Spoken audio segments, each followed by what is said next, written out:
ఈ రూట్ ఏదైతే మనం యాక్సెప్ట్ చేస్తూ ఉన్నాం మొత్తం మీద 18 కండిషన్స్ పెట్టారండి.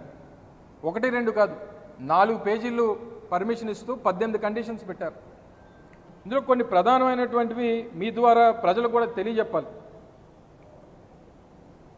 ట్రాఫిక్ అబ్స్ట్రక్షన్ అనేటువంటిది జరగడానికి వీల్లేదు అనేటువంటిది మాకు చెప్తా ఉన్నారు. మాద బాధ్యత ట్రాఫిక్ అబ్స్ట్రక్షన్, అది పోలీస్ శాఖ బాధ్యత. ఈరోజు ఒక ప్రజా సమస్య మీద ఒక ప్రజా వ్యతిరేకమైనటువంటి నిర్ణయం ప్రభుత్వం తీసుకున్నప్పుడు ప్రజలు స్వచ్ఛందంగా జగన్మోహన్ రెడ్డి గారికి మద్దతు పలకడానికి రోడ్డు మీదకి వస్తామంటే ఎవరు ఆపగలరు? ఎవరి చేతిలో ఉంది? మొబిలైజేషన్ చేసామనుకోండి, సరే మొబిలైజేషన్ చేయొద్దు అని చెప్పడానికి, స్వచ్ఛందంగా రోడ్ల మీదకి వస్తామని చెప్పి ప్రజలు చెప్తుంటే దాన్ని ఆపేటువంటి శక్తి మాకు లేదు. సో డెఫినెట్గా దీన్ని పునఃసమీక్షించుకోవాలనేటువంటిది కూడా మేము డిపార్ట్మెంట్ కోరుతూ ఉన్నాం. రెండోది మేము చెప్పింది కాదు, నిన్న మీ పోలీస్ డిపార్ట్మెంటే చెప్పింది. జగన్మోహన్ రెడ్డి గారి పర్యటనకు సంబంధించి మాకున్నటువంటి ఇంటెలిజెన్స్ ఏంటంటే 65,000 మంది జనం రోడ్ల మీదకి వచ్చేటువంటి దానికి అవకాశం కనిపిస్తుంది అన్నటువంటిది మేము చెప్పినటువంటి మాట కాదు. కొన్ని గడిచినటువంటి 5 రోజులుగా ఏ రోజు మేము ఎక్కడా కూడా ఇంతమంది జనం వస్తారు, ఇన్ని వేల మంది జనం వస్తారు మేము ఎప్పుడు చెప్పలేదు. నేను చెప్పలేదు, మా కేకే రాజు గారు కూడా ఎప్పుడు చెప్పలేదు. కానీ ఇది పోలీస్ డిపార్ట్మెంటే చెప్తుందంటే వారికి ఉన్నటువంటి సమాచారం ఈ ప్రభుత్వం మీద ఎంత వ్యతిరేకత ఉందో అనేటువంటిది చెప్పడానికి వచ్చేటువంటి స్వచ్ఛందంగా వచ్చేటువంటి జనమే దానికి సమాధానం అనేటువంటి విషయాన్ని కూడా తెలియజేస్తూ ఉన్నాం. రెండోది కాన్వాయ్ కాంపోజిషన్. జగన్మోహన్ రెడ్డి గారి కాన్వాయ్తో పాటు కలిపి 10 వెహికల్సే ఉండాలని అంటారు.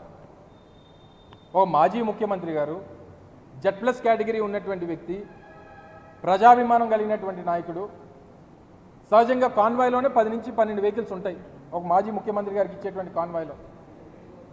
మరి మిగిలిన వెనకాల పరిగెట్టుకు వెళ్ళాలా? లేకపోతే ఎవరు వెళ్ళకూడదు అనేటువంటిది మీ అభిప్రాయమా?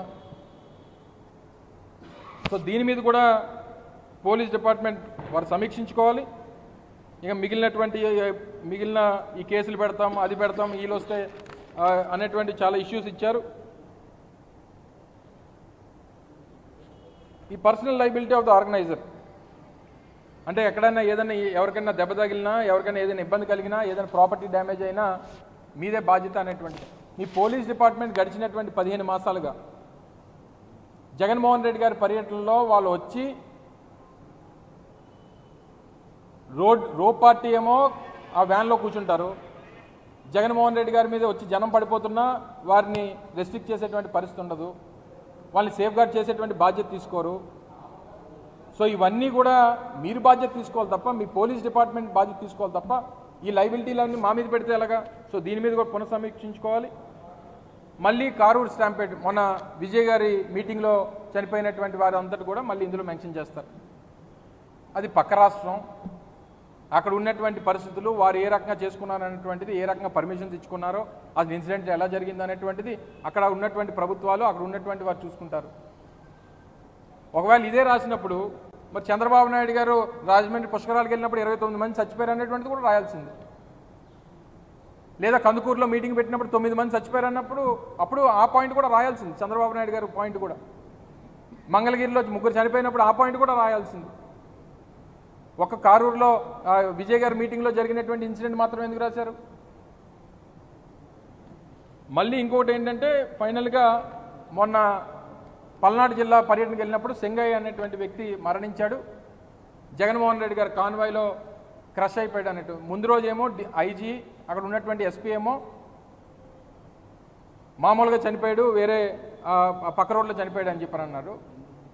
మరుసటి రోజుకి వచ్చేసరికి జగన్మోహన్ రెడ్డి గారి కారు కింద పడి చనిపోయాడు అని చెప్పని అంటారు. దాని మీద మీకే క్లారిటీ లేదు. ఒకవేళ అదే జరుగుంటే దానికి కూడా కారణం ఈ పోలీస్ డిపార్ట్మెంటే. ఎందుకంటే జగన్మోహన్ రెడ్డి గారు కారు నడిపేటువంటి వ్యక్తి కూడా మీ పోలీస్ డిపార్ట్మెంట్కి చెందినటువంటి వ్యక్తి. ఆ బీపీ కారు నడిపేటువంటి వ్యక్తి మా పార్టీయో లేకపోతే జగన్మోహన్ రెడ్డి గారు పర్సనల్ డ్రైవర్ కాదు, పోలీస్ డిపార్ట్మెంట్కి చెందినటువంటి డిపార్ట్మెంట్ డ్రైవర్. మరి ఎవరిది బాధ్యత? సో ఇవన్నీ కూడా ఇది అంటే నేను ఇదంతా గమనించిన తర్వాత అందరి తాలూకా పార్టీ లీడర్స్ తాలూకా అభిప్రాయం ఏంటంటే ఇది పైనుంచి చంద్రబాబు నాయుడు గారి ఆఫీస్ నుంచి వచ్చినటువంటి దాని మీద ఎవరు సంతకం? Assistant commissioner of police traffic Visakhapatnam సంతకాలు పెట్టి ఇచ్చినటువంటి లెటరు. అంటే వారి ఫార్మాట్ మీద మీరు లెటర్ పెట్టి మీరు సంతకం పెట్టి ఇవ్వడం అనేటువంటిది కరెక్ట్ కాదు. ఈ పొలిటికల్ ఇష్యూస్ ఇందులో మెన్షన్ చేయడం అనేటువంటిది అంతకుమించి కరెక్ట్ కాదు. ఇది ఒకసారి మీరు పునఃసమీక్షించుకోవాలి. మాకు ఇష్యూ ఇంపార్టెంటు.